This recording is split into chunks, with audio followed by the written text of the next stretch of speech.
દેરાણી જેઠાણી મારી રામપ્યારી આવી ગઈ છે।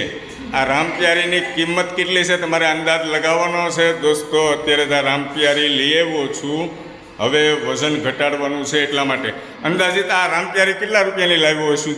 ચાલો અંદાજ લગાવો તો દુકાનમાંથી લેવો છું। હા, જૂની રામપ્યારી છે, દુકાનમાંથી લેવો છું, આપણે કાંઈ નવાની જરૂર નથી। આ એક રામપ્યારી તો હતી આપણે જે હીલું ચલાવે એ, આ મને નથી ફાવતી ગેરવાળી, એટલે વગર ગેરની લાવ્યો છું રામપ્યારી। આ રામપ્યારીની કિંમત કેટલી હશે અંદાજ લગાવો તો ચાલો તો આ ખાલી 2100 રૂપિયા આપ્યા છે। કેટલા? પાવલીનો શું કર્યો છે? શું કર્યો બોલો તો? પાવલીનો ભાભો કર્યો છે। આમ જો શોખ પૂરો થઈ જાય, ચલાવી લઈએ, વજન ઘટી જાય, પછી આને વેચવા જઈએ ને તું આને 500 રૂપિયા તો આપશે કે નહીં આપે?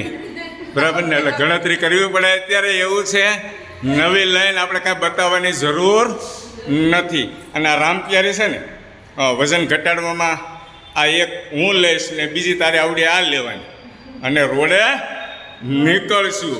કોણ મોર થાય છે એમ જોવું આપણે, બરાબર ને? તમે એમ કહો છો ને તમારા કરતાં હું પતલી છું તો રોડે નીકળશું ત્યારે ખબર પડશે, અથવા તમે દેરાણી જેઠાણી બે લઈને નીકળજો, હું આ વિડીયો ઉતારે દોડતો। સારું, ચાલો, જય શ્રી કૃષ્ણ।